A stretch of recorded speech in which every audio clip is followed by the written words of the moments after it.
ఉన్న బంగారాన్ని విడిపించి ఆ రోజు ఆన్లైన్ రేటుకే మేము కొంటాం. Sharma gold company. గురుగారు నమస్కారం అండి. నమస్తే అమ్మా. ఎలా ఉన్నారు? బాగున్నానమ్మా, కులాసా ఉన్నాను. గురుగారు, మీ దినచర్య ఏమిటండి? ఉదయం లేచిన దగ్గర నుంచి ప్రారంభిస్తే మళ్ళీ మీరు నిద్రపోయే వరకు మీ దినచర్య ఏ విధంగా ఉంటుందో మా ప్రేక్షకులకు తెలియజేస్తారా? నేను ఏమిటంటే నా కులవృత్తి వచ్చి పితృకార్యాలు చేయించడం. నాది 15వ తరం, మా పిల్లలది 16వ తరం. ఈ రాజమండ్రిలోనే నేను పితృకార్యాలు చేయిస్తూ ఉంటాను. అది మా కులవృత్తి, పురోహిత వృత్తిలో అదొక భాగం అన్నమాట. పితృకార్యాలు చేయించడం ఒక భాగం. అందులో భాగంగా నేను నా పిల్లలు కూడా ఈ వృత్తి చేయిస్తూ ఉంటాను. నా పిల్లలు తమిళనాడులోనే తంజావూరు దగ్గర కుంభకోణంలో వేదం చదువుకున్నారు మా పిల్లలు ముగ్గురు. తర్వాత పిల్లలు ఇంకా కులవృత్తిని చేపడుతున్నారు. నేను ఆ కులవృత్తి చేస్తూ పొద్దున్నే వెళ్ళిపోతాను. మాకు 6 గంటలకల్లా మేము బయటకు వెళ్ళిపోతాం. ఇంటికి వచ్చేటకు 12 1 గంట సమయం చెప్పలేం. ఆ ఇంటికి వచ్చేస్తాం. ఇంటికి వచ్చేసిన తర్వాత కాస్త స్నానాలు చేసేసి భోజనాలు చేసి 1 గంట విశ్రాంతి తీసుకున్నామంటే నేను యూట్యూబ్లో వంటలు చేస్తూ ఉంటాను. అందరికీ తెలిసిన విషయం. తెలుసు. ఆ విధంగా చేస్తూ ఉంటాను. అలాగే కాస్త ఇన్స్టాగ్రామ్లో రీల్స్ చేస్తూ ఉంటాను. అయిన తర్వాత మళ్ళీ సాయంత్రం పూజ ప్రతిరోజు ఉంటుందా అండి? అంటే రీల్స్ అవి ప్రతిరోజు చేస్తారా? ఇంచుమించుగా చేస్తాను. వాటికంటూ ఒక సమయం పెట్టుకున్నారా? పెట్టుకుంటాను.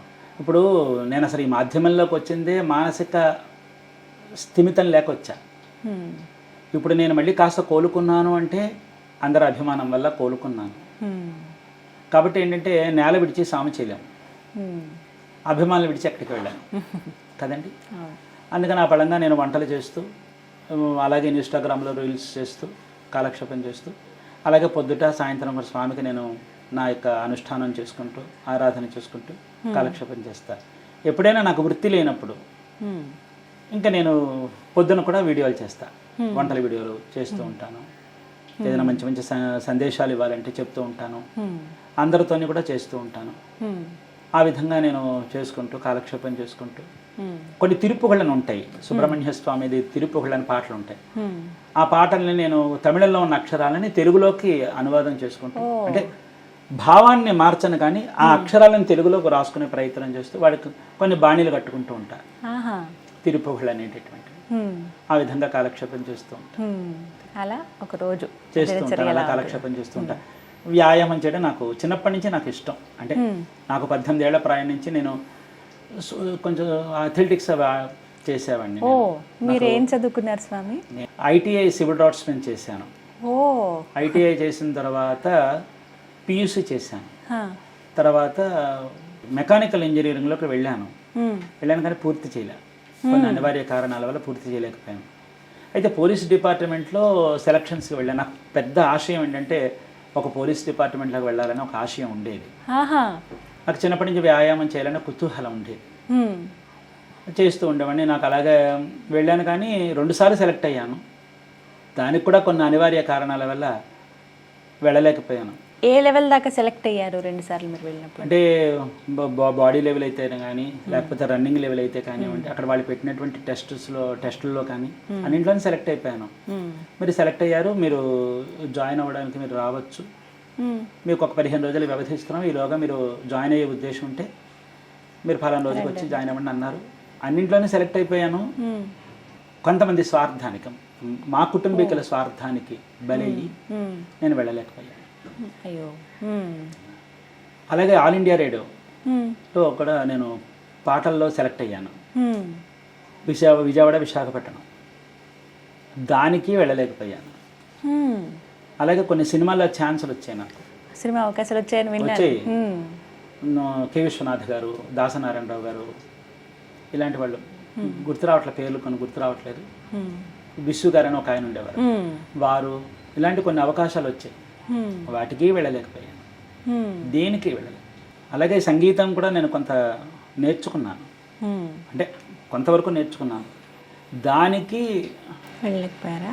ఒకటి కాదండి, ఒకటి కాదు, చెప్తున్నాను కదండి. అంటే మనం ఏదైనా చేస్తే ప్రోత్సాహం అనేది చాలా అవసరం అండి. ఆ ప్రోత్సాహం నాకు ఇవ్వకపోయినా పర్వాలేదు కానీ అడ్డం పడితే ఇబ్బంది. అలాగ నేను జయించలేకపోయాను. అలాగే ఎన్నో ఆశలు ఉండేవి. అలాగే నేను పెద్ద లాయర్గా అవ్వాలని ఒక కోరిక ఉండేదండి, అది అవ్వలేదు. సైక్రటిస్ట్ అవ్వాలనండి. సైక్రటిస్ట్ మానసిక విశ్లేషణ చేసుకునేటటువంటి, అంటే మనిషిని చదవడం అనేటటువంటి విషయం నాకు అది చాలా ఇష్టమైన సబ్జెక్టు. కుతూహలం అయితే ఉండేది కానీ ముందుకు వెళ్ళలేకపోయాను. ఇన్ని రకాలుగా ప్రయత్నించి అన్నింటి నిరాశే. అందుకే ఇప్పుడు అవన్నీ కూడా నేను ఇగో ఇప్పుడు ఆ నటన అవి చేయాలి ఇవి చేయాలి, ఆ పాటలు పాడాలి ఈ పాటలు, అలానే సంగీతం వచ్చా అంటారేమో, రాదు, మక్కువ. ఏదో ఒక ఏడాది నేర్చుకున్నంత మాత్రం సంగీతంలో మనం పరిపూర్ణత ఎక్కడ సంపాదిస్తాం? ఇలా ఇన్ని ప్రయత్నాలు చేశారు, ఎన్ని రకాల అన్నీ చేశా, అన్నీ అంటే రాసి పెట్టుంది స్వామి ఇలా మీరు స్వామి రావాలని దగ్గరగా ఉండాలని, అందుకే నేను ఉంది. మా అమ్మ అవన్నీ అవ్వలేదా? మా అమ్మగారు నాకు 7వ ఏట, నా వయసు 7వ ఏట ఉండగా నాకు తర్ఫీదు ఇచ్చారు వంట. మా అమ్మగారు వెనకాల నేను 8వ వాడిని మా అమ్మగారికి. మా అమ్మగారు వెనకాల నేను ఆ తర్ఫీదు పొందడం వల్ల అప్పుడెక్కడండి పుల్లలు పోయాను, పొట్టు పోయాను. అంతే కదా, గ్యాస్ పోయలేదు, ట్యూబ్లైట్లు అలాంటివి ఏం లేవు, లాంతర్లు. అప్పుడు అక్కడి నుంచి మా అమ్మగారి దగ్గర నుంచి తర్ఫీదు పొంది వచ్చి వచ్చి వచ్చి ఈ రోజున నేను ఇంతమందికి నేను వంట చేయగలుగుతున్నాను, చూపించగలుగుతున్నానంటే అమ్మ పెట్టిన భిక్ష. ఈ రోజు ఇంతమంది మన్నను పొందాను. ఈ రోజు ఇందాక మీరు ఒక మాట అన్నారు, ఈనాటి యువతకు కూడా మీరు దగ్గరగా ఉన్నారండి, చేరువలో ఉన్నారండి అని. నిజమే. ఇంతంత పిల్లల దృష్టిలో కూడా నేను వాళ్ళ దృష్టిలో నేను ఉండిపోయాను. అందరూ ఒక కుటుంబీకుడిగా నన్ను ఆదరిస్తున్నారంటే ఈ వంటలు చేయటం తద్వారా. అందుకని నేను ఆ కాలేజీ లైఫ్లో ఉండగా ప్యాంట్లు షర్ట్లు షూస్ అన్నీ వేసుకుని కొంచెం మోటర్నెటిక్గా ఉండేవాడిని. నేను కులవృత్తి వచ్చి పురోహిత నాన్నగారు అందరూ ఈ సాంప్రదాయంగా ఉండేవారు. అందుకని మా ఇంట్లో 2 నడిచేవి. అంటే నేను అలా ఉండడానికి నా సాంప్రదాయబద్ధంగా ఆలోచన, 2 సాంప్రదాయంగా ఉండడానికి కుటుంబ నేపథ్యం. అందుకని నేను ఆ రెండింటికి అనుసంధానంగా ఉన్నాను కనుక చాలా ఏళ్ల తర్వాత మళ్ళీ నేను కొంచెం మనము పురోహితం చేసినంత మాత్రాన ఇప్పుడు ఉండక్కర్లే. ఈ రోజు రేపు అంటే మీ దగ్గర చెప్పచ్చో చెప్పకూడదో నాకు తెలియదు కానీ ఈ రోజు రేపు పురోహితుడికి వివాహం చేయాలంటే చాలా కష్టపడుతున్నారు. పురోహితులలో పెళ్లిళ్ళు చేయడానికి ఏమిటో భయపడిపోతున్న రోజులు ఇవి. అంటే పురోహిత వర్గంలో ఉన్న వాళ్ళందరికీ తెలుసు ఈ విషయం, తెలుసు. నేనేమంటానంటే వాళ్ళకి ఇచ్చే సందేశం ఏంటంటే, ఒక మాట ఏంటంటే, ఒకప్పుడు రోజులు వేరు, ఇప్పుడు రోజులు వేరు. రోజు అంటే కాలమే మారలేదండి, మనుషుల ఆలోచనలు మాత్రమే మారాయి.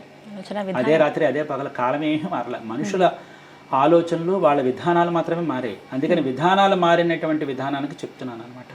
పురోహితం చెయ్యండి, కులవృత్తి సంపాదించుకోండి, రూపాయి డబ్బులు తెచ్చుకోండి. సాయంత్రం అయిన తర్వాత తల్లికి అనిపిస్తుంది నా కొడుకు ప్యాంట్ షర్ట్ కట్టుకుని మహారాజులకు తిరుగుతుంటే చూడాలని. తండ్రికి ఉంటుంది, రేపు పొద్దున పెళ్ళాక పెళ్ళానికి ఉంటుంది కాదంటారు. ఆశయం చంపుకోవద్దు, సంతోషంగా ఉండండి. ఒకళ్ళని చెడపనంతసేపు, మనం చెడిపోనంతసేపు ఏ సంతోషాన్ని ఆనందంగా భరించవచ్చు. చిన్న జీవితం కదా, ఆ జీవితంలో శుభ్రంగా హాయిగా ప్యాంట్ షర్ట్ కట్టుకుంటారా, కట్టుకోండి. హోటల్కి వెళ్తారా, సరదాగా చక్కగా కడుపు నిండా మంచి ఆహారం తినండి, సంతోషంగా ఉండండి, కులవృత్తి చేసుకోండి, దేనే మానకండి.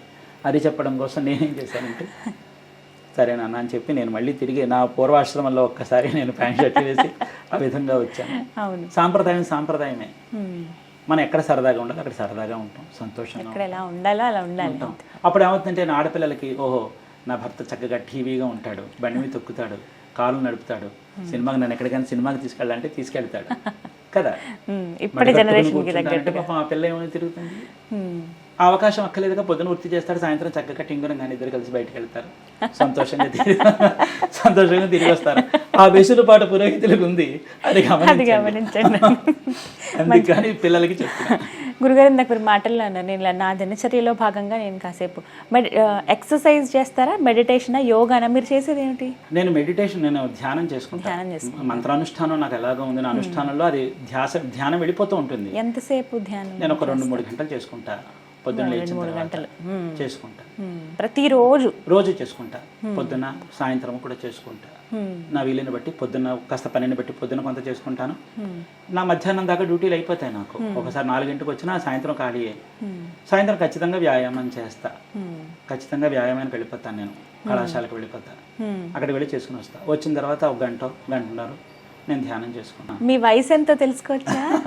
చెప్పేస్తే ఇవిడిగా అమ్మో ఎంత సిగ్గుపడుతున్నారు. మార్కెట్ పడిపోతుందండి. నాకు వచ్చి నా ఆధార్ కార్డు ప్రకారం అయితే కనుక 55 సంవత్సరాలు ఉన్నాయి. ప్రకారం కాకపోతే కనుక నేను అంతకు ఒక 6 ఏళ్ల క్రితమే పుట్టాను. కానీ ఏంటంటే అది అప్పుడు రిజిస్ట్రేషన్ అవ్వాల, నా పేరు నమోదు అవ్వాల. అవ్వకపోవటం వల్ల ఇప్పుడే ఇంత లేటుగా వచ్చారు మీరు, కాబట్టి ఎప్పుడో పుట్టినట్టుగా చూపిస్తే కుదరదు, ఇప్పుడు పుట్టినట్టే చూపించండి అని చెప్పి ఒక 6 ఏళ్ళు దాటిపోయాయి నావి. అందుకని అప్పుడే పుట్టినట్టుగా వచ్చింది. అదే గవర్నమెంట్ ఉద్యోగం వచ్చుంటే ఈ పాటికి బ్రహ్మాండంగా రిటైర్ అవ్వకుండా బ్రహ్మాండంగా ఉండేవాడిని. ఇప్పుడు లెక్క చెప్పండి స్వామి, అసలు మీ వయసు ఎంత? నా ఆధార్ కార్డు ప్రకారం అయితే కనుక నాకు ఇప్పుడు 55 ఏళ్ళు. అలా కాకుండా ఉంటే నాకు 61 సంవత్సరాలు. నిజం చెప్పాలంటే అలా కనిపించట్లేదు అసలు మీరు. అవును అవునంటున్నారు. అవును అంటారు, మరి అంటుంటే మరి అవును అనకపోతే ఏమన్నా 40 ఏళ్ల కుర్రాళ్ళ ఉన్నారు మీరు. అలా అన్నా చంపేసే. వయసుతో సంబంధం లేదు కదా, కొన్ని వాటికి అంకె అనేది అలా పెరుగుతూనే ఉంటుంది, కానీ మీకు తగ్గుతూ వస్తుంది మీ వయసు, ఇటు రివర్స్ వస్తుంది. ఇప్పుడు అంటున్నారు అందరూ, యాక్టివ్ గా ఉంటారు. ఉండాలమ్మా, తప్పదు. ధన్యవాదాలండి, నమస్కారం.